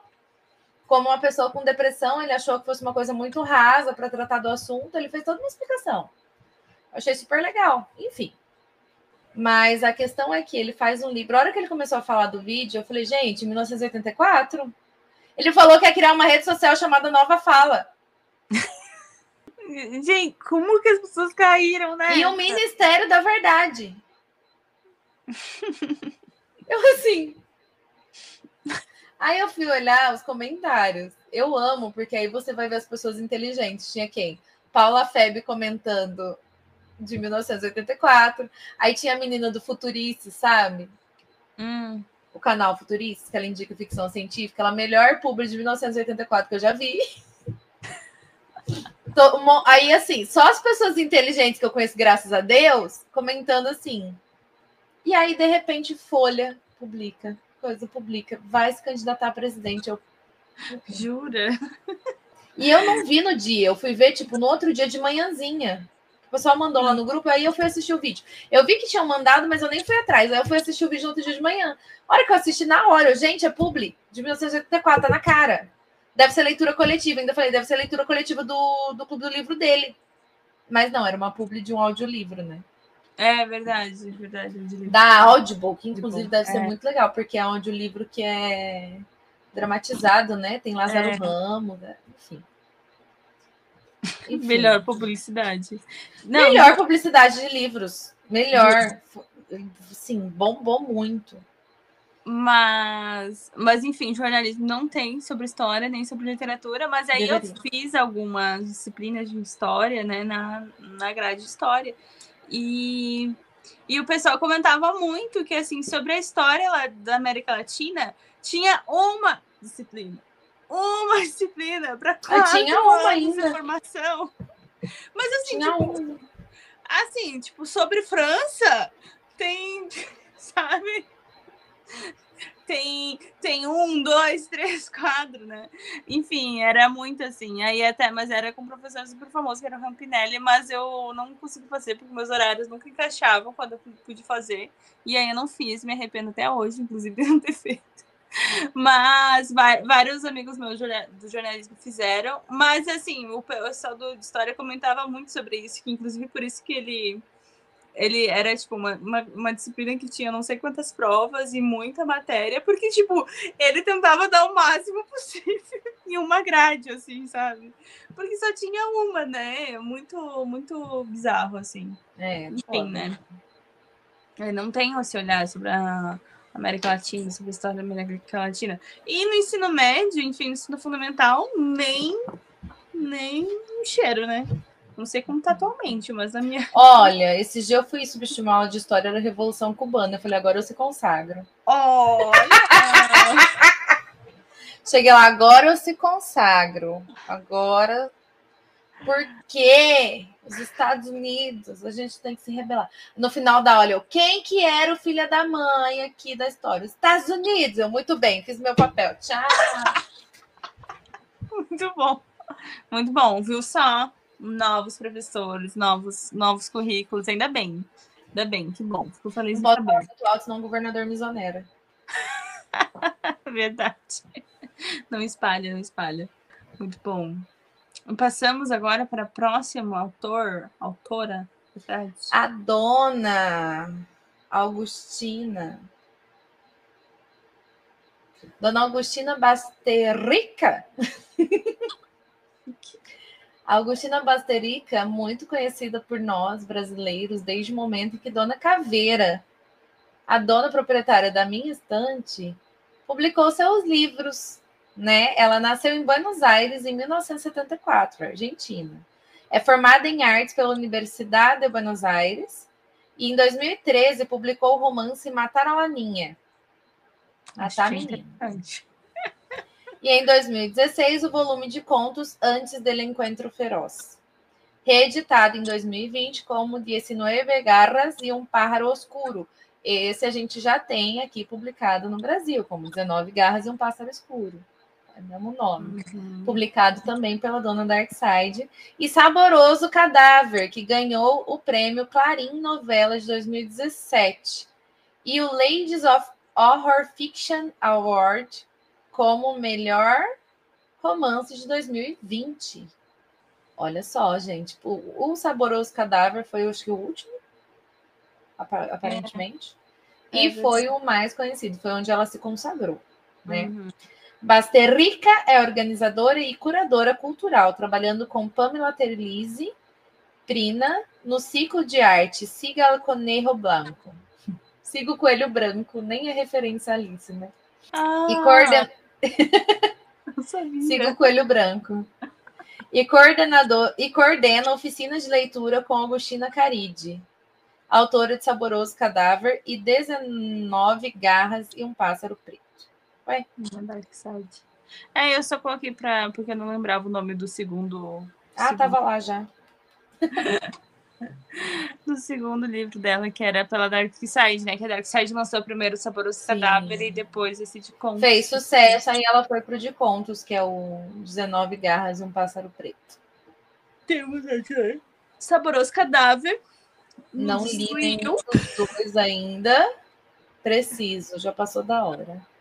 Eu tenho quase matemática na minha estante. Livros sobre canibalismo. Temos eu amo Hannibal.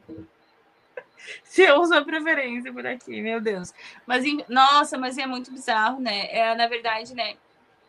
Terror, mas mistura ali um pouco de ficção científica, entre aspas, mas por causa do quê? Porque é um futuro distópico, né? Uma distopia, né? Na verdade.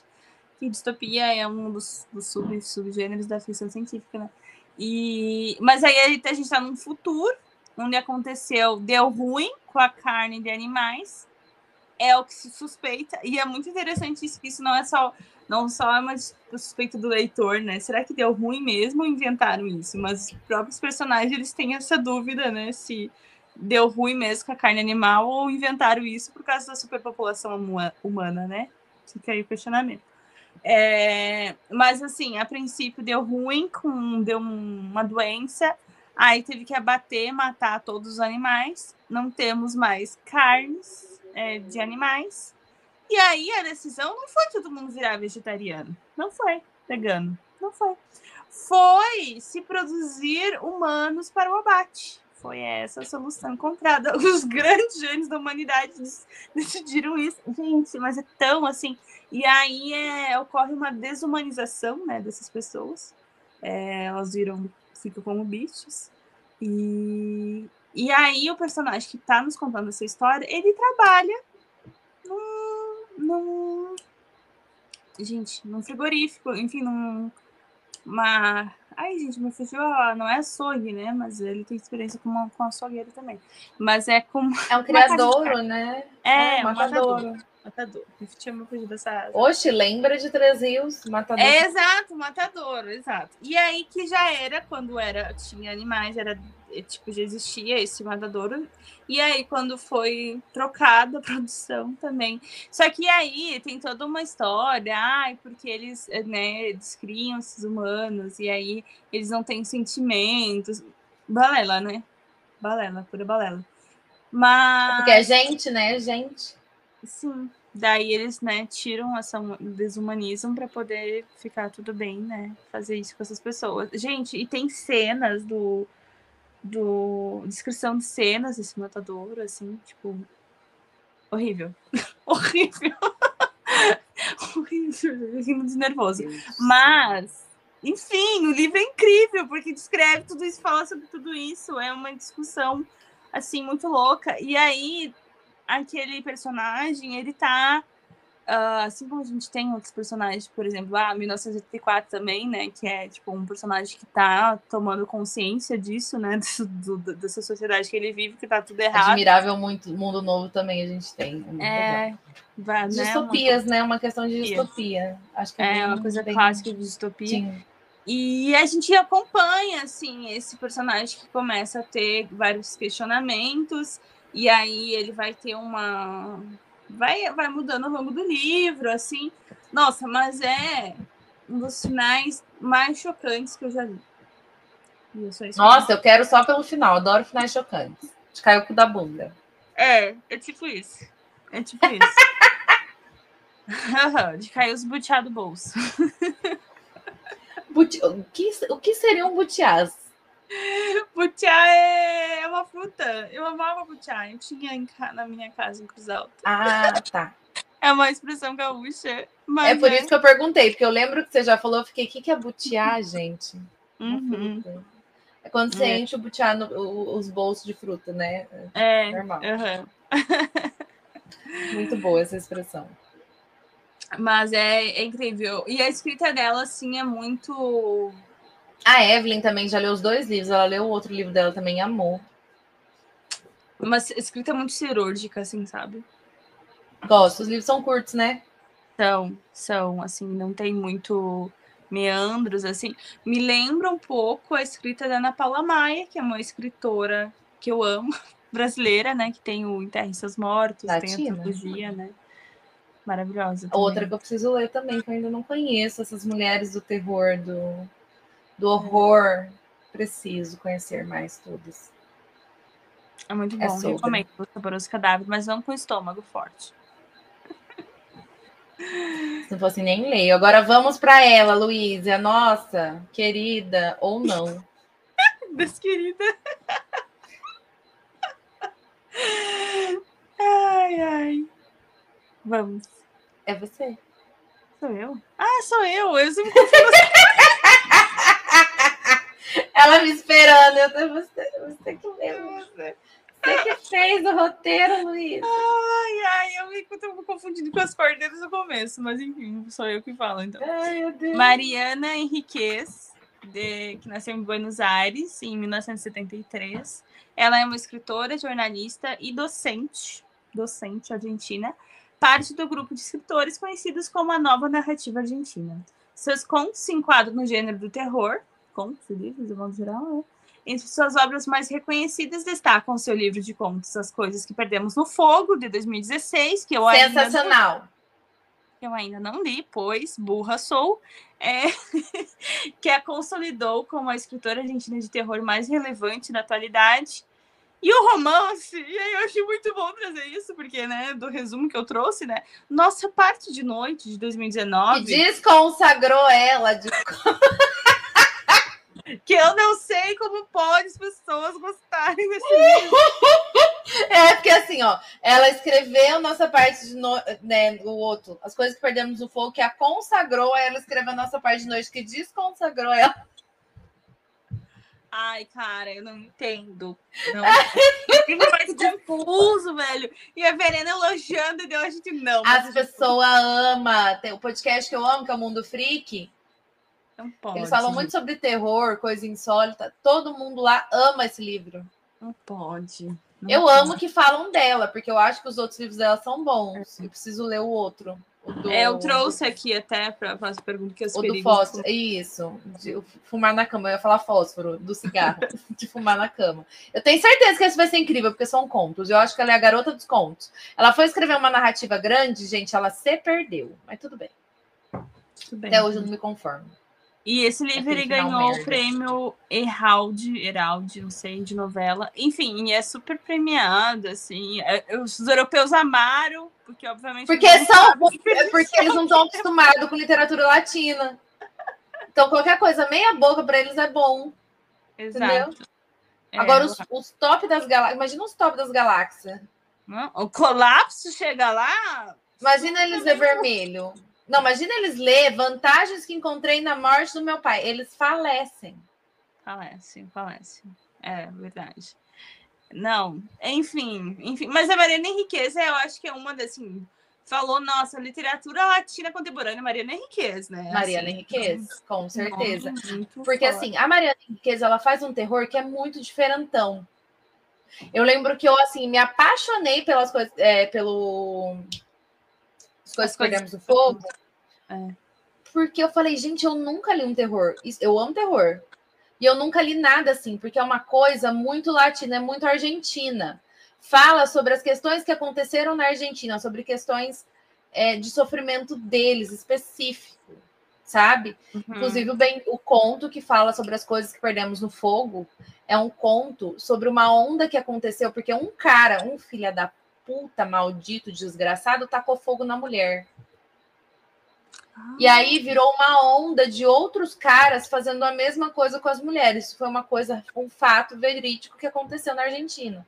E aí a Mariana, ela escreveu esse conto em que as mulheres, para se rebelar, elas começam a tacar fogo nelas mesmas. E assim, para que assim homens não pudessem fazer isso. Então elas se tornam donos do próprio corpo se tacando fogo. Eita! Mas assim, tem que ler o conto, porque ele é bem mais complexo do que isso. Mas assim, só para vocês entenderem, sabe? É uma coisa contemporânea, tá falando de coisas atuais que acontecem no cotidiano, transformando isso num terror muito urbano, assim, sabe? Muito, muito cru, uma coisa muito doida. Tem fantasma. Os fantasmas têm a ver com coisa que acontece lá também, assim, na rua, sabe? É muito doido. Eu não li ela ainda, mas desde que eu ouço falar e vejo, assim, eu me lembro muito Cortázar, assim. Muito os contos de Cortázar, assim, pelo que eu escuto falar. Isso do... Não faço ideia. Isso do fantástico no cotidiano, sabe? Da coisa que não pode acontecer, mas tá ali, sabe? Me lembra bastante, assim, de escrita dele. Mas isso eu não sei, isso eu não sei opinar, porque eu não li Cortázar. Não posso opinar. Não, mas é outro maravilhoso, né? Outro incrível. Os contos deles, assim, absurdo. Mas então, eu não sei como ainda não li nada dela. Não, porque você leu Nossa Parte de Noite e você ficou traumatizada. Eu sei, porque eu também fiquei. A minha grande sorte é que eu tinha lido As Coisas que Perdemos no Fogo antes. Cara, As Coisas que Perdemos no Fogo me fez ter arrepios antes de dormir, medo de ficar olhando assim por cima do ombro, lendo aqui assim, ó, tem uns contos. Nossa. É esse nível, e é muito difícil eu ler um terror ficar assim. Porque normalmente lendo, como eu não sou uma pessoa muito imaginativa, lendo eu não sinto tanto medo. Então foram poucos os livros que me fizeram ter medo lendo, e esse é um deles. E são contos. Eu acho que ela tem mais, ela é um lugar mais tranquilo para ela os contos do que os romances. Ou ela deveria ter escrito Nossa Parte de Noite mais curto, porque ela foi indo e iu. Né? E foi. Iu. A narrativa se perdeu numa parte lá da. Ali, até a meiota tava ótima, sabe?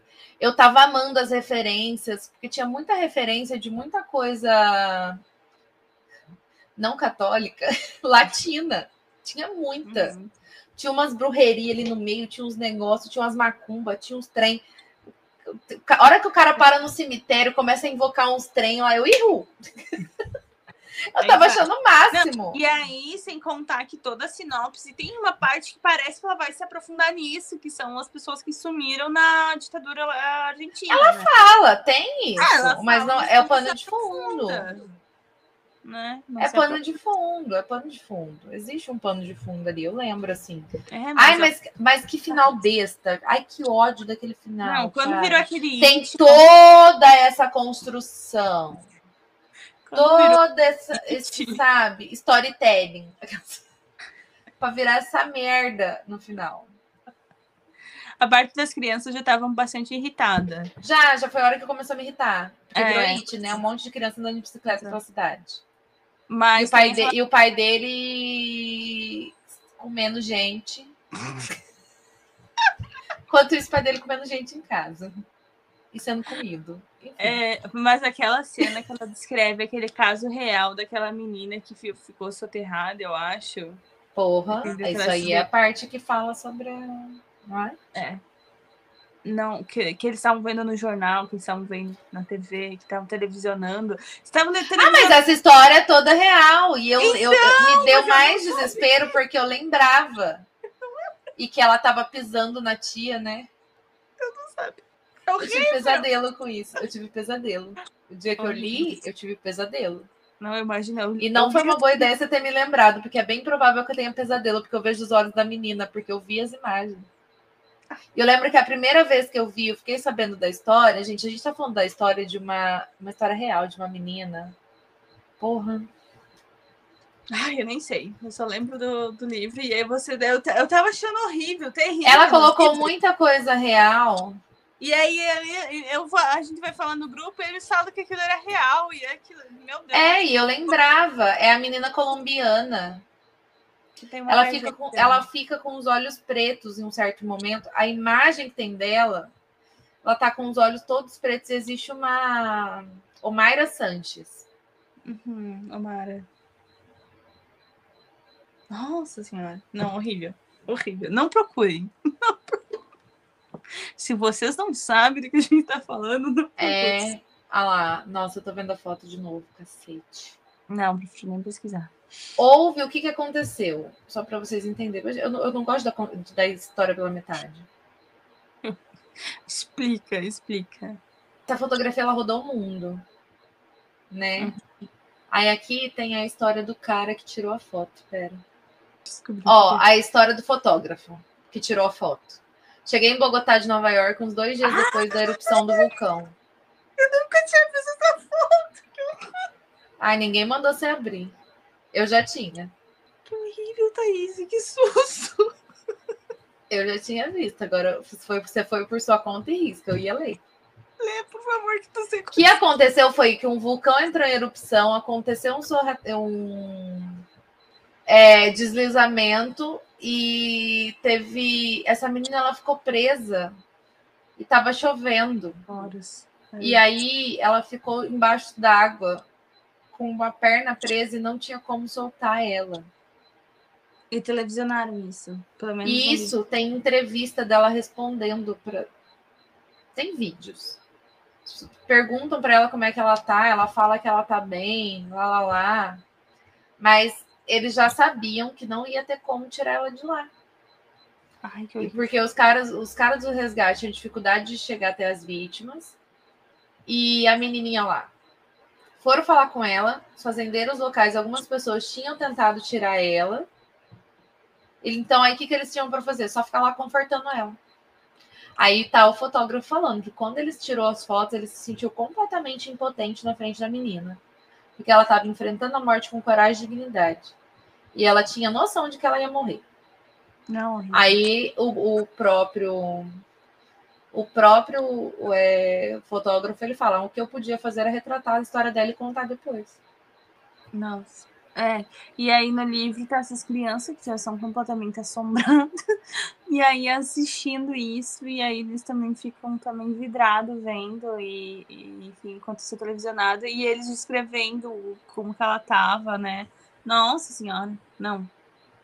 Aí aí ela pegou essa história real, mais uma história real. Isso é bem coisa de latino, né? Pegar essas histórias reais e enfiar. Ela pegou essa história real e ela enfiou no livro com os... Isso, para mim, quando eu fiquei sabendo dessa história, era uma história de terror. Então, eu entendo totalmente a Mariana fazer isso, catar e colocar dentro de um livro de terror, porque para mim é uma história de terror, é sensacional ela fazer isso. Eu lembro que quando eu li, eu lembrei na hora que eu comecei a ler, puta que pariu, a menina do olho preto. Nossa. Tem uma explicação para o olho dela ter ficado daquele jeito, acho que é desidratação severa. Não lembro o que é. Eu sei que tem um motivo, o olho dela ficou inteiro preto, igual dos demônios do Supernatural. Que horror. Nossa. É pesadíssimo. Enfim. Não tinha o que fazer, não tinha como soltar a menina, e a menina morreu lá. E aí eles estavam acompanhando isso, e aí o livro, por fim, tirando, tá vendo como o livro tinha potencial? Sim. Ele tinha potencial, mas ela se perdeu no final, cara, porque, cara, um livro com toda essa história, com todo esse background, pra ter um final de merda. Sem vergonha. São umas 200 páginas a mim. Sabe? Não, final é um final decente. Decente, porque o final foi sem vergonha, salafrário. Não é um final digno. É um final simplório, sabe? Você lê toda essa história, ela faz toda essa construção, 500, 600 páginas. Vai chegar no final, me dá aquela merda. Não aceito. Mas a gente indica os livros de conto. Os de conto vocês podem ler, sem medo. Ou vai ler esse também, porque talvez vocês gostem do final. Eu não gostei. Os Perigos de Fumar na Cama, que foi o último, cara, eu também falam super bem. Um comentário do Kazuo Ishiguro, simplesmente ganhador do Nobel, né? De literatura já, Kazuo Ishiguro.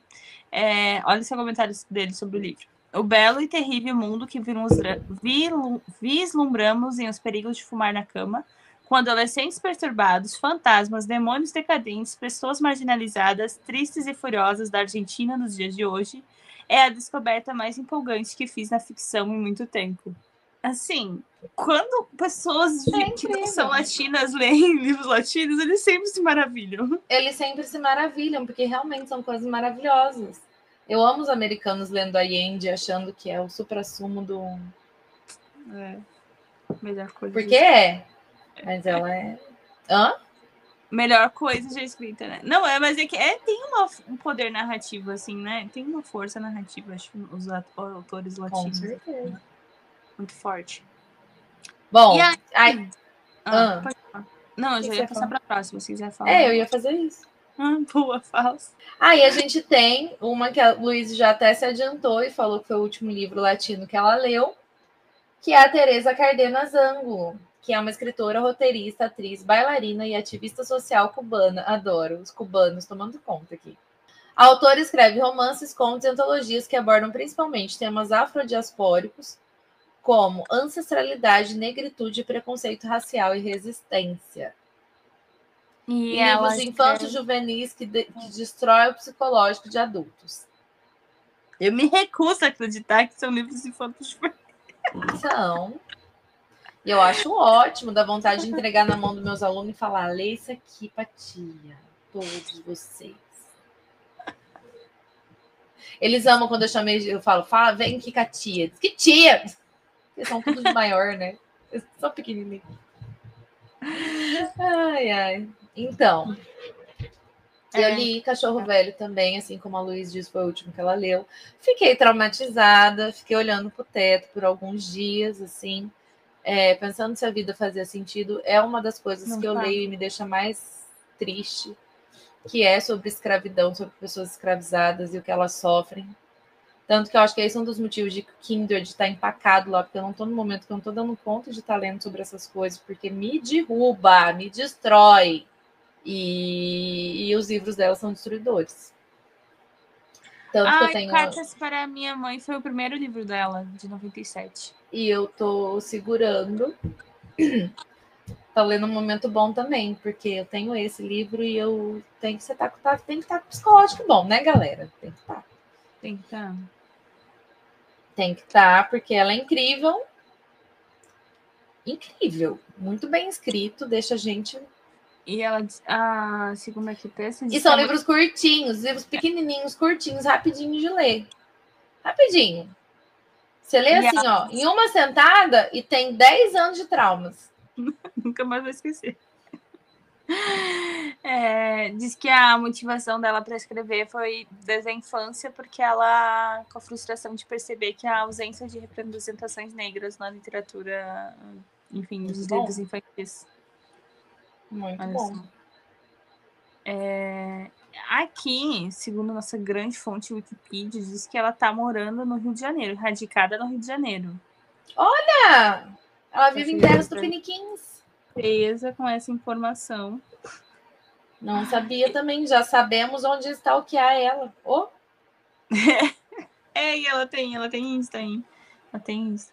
E Cachorro Velho é um dos principais trabalhos. Nossa, mas, gente, assim, ao mesmo tempo que é triste, terrível, assim, vai te destruir teu psicológico, pensa num livro bonito, Cachorro Velho, Sim. assim. Uma história bonita, sabe? Aquelas que tu fica assim, sei lá. Não sei. É difícil de descrever o sentimento, né? Porque ele é bastante contraditório, né? Assim, tipo, tu vai se destruir porque é um tema super pesado, mas ao mesmo tempo tu vai dar muita humanidade, assim, né? Para aqueles personagens, assim, parece que eles são vivos, assim, né? Tipo, de tanto que eles são complexos e tal, assim, né? Super. Muito interessante. Eu trouxe mais uma, porque tem mais uma argentina que é a Samantha Schweblin.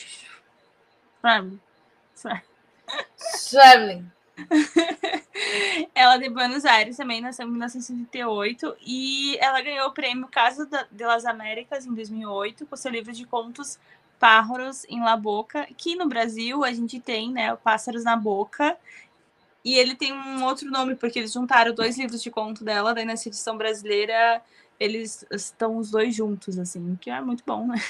Mas, enfim, em 2010 ela foi eleita pela revista Granta uma das 22 melhores jovens escritoras de língua espanhola. É apontada pela crítica como herdeira do realismo mágico de Júlio Cortázar e Adolfo Boy Casares. No Brasil, seus livros foram publicados pelas editoras Record e Bem-Virá. Apesar de sua idade, Samantha é reconhecida como uma escritora com um amplo repertório literário, transitando entre contos e novelas com temas diversos, variando entre a relação entre homem e tecnologia, campo e cidade, na Argentina, o impacto ambiental de agrotóxicos, a relação entre casais e o aborto, entre outros. Achei muito interessante. Achei chique porque ela é herdeira do Cortázar e do Bioy Casares, que Bioy Casares já li, gosto muito. E o Cortázar dispensa comentários, né? Eu também gosto muito, amo os livros de contos dele. No Brasil é publicado pela Fósforo, esse Pássaros na Boca e Sete Casas Vazias, o nome do Tem mais livros dela, tem Distância de Resgate, tem Kentucky's, ou Kentucky's, não sei como é que se fala, todos eles publicados pela Fósforo. Pela Fósforo, desculpa, todos pela Fósforo. Não é pela editora do Feio e Calvo. Todos pela Fósforo, arrasando aí com esses livros. Ela tem esses 3 publicados. Esse livro eu já quase comprei ele algumas vezes, Pássaros na Boca. Agora eu acho que eu vou comprar. Agora vai estar indo, né? Vai estar acontecendo. Sim, fiquei bem interessada. Enfim, né? Isso que a gente nem comentou sobre os brasileiros, e também tem muito latino aí também, além desse que a gente falou. Para completar aqui o episódio, Thaís, temos mais 2 perguntas. Claro, vamos. Um escritor ou escritora que todos deveriam conhecer, latino, obviamente. E por que Isabel Allende? Era essa a sua pergunta? Exato. E por que tem que ser Isabel Allende? Cara, todos, de preferência. Mas contemporâneos eu não posso não falar de Isabel Allende, que é a minha autora favorita de todos os tempos. Apesar de morar nos Estados Unidos, a gente vai dar um desconto para ela, né? Chilena. Que ela foi fugida. Exato. A gente vai dar um desconto que ela foi fugida da ditadura, tá bom? Então tá bom. E aí lá ela arrumou um boy e por lá ela ficou. Mas ela é chilena, maravilhosa e exalta muito o Chile e a América Latina nos seus livros. Isso eu acho muito importante. Ela nunca deixa de falar sobre a América Latina nos seus livros. Um ou outro se passa na América do Norte, porém tá ligado com a América do Sul o tempo todo. Nunca é só na América do Norte, porque ela vive lá, enfim, ela tem assuntos por lá, mas a maioria se passa na América do Sul, os personagens são latinos, e é isso que importa no final das contas. Então, Isabel Allende não pode faltar, que foi uma das que a gente não falou aqui. Porque a gente já tem episódio sobre porque ela, a gente já falou, a gente já tem um episódio inteiro sobre a Allende, então. E eu acho que o Padura, eu acho que são meus favoritos, assim. Doce. Ai, são tantos. Ai, gente, eu não sei nem falar quais são meus favoritos. Ai, muito difícil. Muito difícil, eu acho que eu gosto de todos. Mas o Padura, que eu também gosto muito, o Padura escreve tão lindamente bem. Meu Deus do céu, leiam O Homem que Amava os Cachorros. Vocês vão. Não é só um livro de história. Entende? Eu nunca vi uma pessoa escrever tão bem sobre tantas atrocidades. Ele tá no mesmo patamar da Paula Feb, eu mandando mensagem para Paula depois de Ler Vermelho. Como é que você consegue escrever tão lindamente coisas tão horríveis? As coisas são horríveis e ela escreve de forma linda. E é a mesma coisa com Padura. Assim, não consigo entender. E a mesma coisa com Saramago, por exemplo. Do mesmo jeito. Só que Saramago sai daqui porque ele não é para hoje. Mas eu acho que eu ficaria com a Allende, Padura. Deem uma chance para Mariana Henrique, só pulem as coisas, perdemos o fogo. Todos esses que a gente falou merecem um olhar atento de vocês. Merecem uma lidinha, tá? Merece. Eu acho que merece. É isso. Eu concordo sobre todos que você falou. Isabel Allende também amo. E nossa, ai gente, é difícil, né? Começa a falar sobre ela, quer falar, né? Mais ainda, porque também eu acho que ela é uma autora muito acessível, né? Tanto que aí o Violeta explodiu, né? Arrebentou a boca no balão. Eu amo que furou a bolha, cara. Eu amo. Sim, o Violeta super furou a bolha. E vem aí. Meu nome é. Qual que é o nome da garota? Não sei. Vi hoje ela anunciando um livro novo, de novo. Não acredito, mais um. Gente, já! Eu mandei já no grupo. É da parente lá dos coisas. Meu nome é Emília Del Valle. Ah, sim. É o livro novo dela, lindo, belíssimo. Olha essa capa aqui. Nossa. Essa aqui é em inglês, não quero, eu quero em espanhol. Mi nombre es Emília Del Valle. Olha lá. Ai, que lindo! Então temos uma Del Valle aí chegando. Mais uma. Então, né? Mas é isso, ela é bastante acessível, assim. Então, tipo, ai meu Deus, nunca li literatura latina, tenho medo, é difícil. Leia a Isabel Allende. Vai ler Isabel Allende, sim. Já vão pegar o gostinho e nunca mais querer deixar de ler. Total. Mas aí, né, com um escritor que todos deveriam conhecer, obviamente tem que falar do Gabo, pois é um dos meus escritores favoritos. Ah, era para falar dos mortos? Ah, não, é verdade. Porque se for falar dos mortos, eu vou começar uma lista inacabável aqui. Interminável, inacabável. Eu não especifiquei, enfim, não consigo não falar sobre o Gabo. Deixa eu pensar sobre os livros. Eu acho que a Teresa Cárdenas, assim, pela toda a bagagem que ela traz, também são livros que eu acho que são acessíveis, pelo menos o que eu li, Cachorro Velho, Cartas para Minha Mãe deve ser também. Sim. E aí, se você for fã de terror e com um estômago forte, eu acho que Saboroso Cadáver vem com uma força muito grande, assim, e uma discussão bem importante, né? Sobre, enfim, né? Como que a gente encara, consome também, né? Ao mesmo tempo ali no livro que tem a discussão, né? Que eles estão criando humanos para o abate, também tem a discussão que a gente também faz isso com os animais, né? Tipo, e aí, tá tudo bem? Será que tá? Não tá? Enfim, tem muito uma questão ali, né? Sobre consumismo, desumanização e tal. Eu acho que dos que a gente comentou aqui, eu acho que essas duas seriam as que eu indicaria, assim, tirando os brasileiros também, né? Os outros eu quero ler e conhecer. Mas aí, falando nisso, em que queremos ler e conhecer, Thaís, livros latinos que temos na estante queremos ler, logo de preferência. Você quer a Alice em ordem alfabética ou cronológica? Ai. Porque se for falar o que eu tenho na estante, ó, eu tenho os 2 da Ampoeiro, eu tenho uns 3 do Yossa, tenho uns 85 da Ente que eu quero ler. O que mais? Tenho Boladoras que eu quero ler também. Ai, Veneno. Logo, o que mais? Meu Deus. Ai, não sei, nem sei qual mais. Tem tantos. Eu quero ler a tetralogia do Padura, estou aceitando de presente, galera. Se cada um der um, não fica tão pesado. Aquelas. Muito bom. Eu ando bastante curiosa sobre os perigos de fumar na cama. Inclusive, estou mais do que as coisas que perdemos no fogo, possivelmente porque já passou tanto tempo que eu tava no hype super alto para ler as coisas que perdemos no fogo e não li. E fui ler primeiro a nossa parte de noite. Que no momento estou com mais vontade de ler as coisas que perdemos no fogo. E aí eu tenho alguns também que eu trouxe aqui. Esse é As Aventuras de Chihiro, da Gabriela Cabusson, que também é argentina. Eu tava com ele na minha lista desde 2020, pois vi muitas pessoas indicando. Eu lembro atualmente sobre o que era o livro, eu não lembro, mas eu queria muito. Que bom. E tava na minha lista desde 2020. E aí uma amiga minha comprou para mim dar de presente de aniversário em 2023. E aí eu demorei um ano para ver ela, só no meu aniversário de 2024. E aí ela ficou com um ano com o livro. E assim, eu acho que eu preciso ler esse ano para ela não me matar.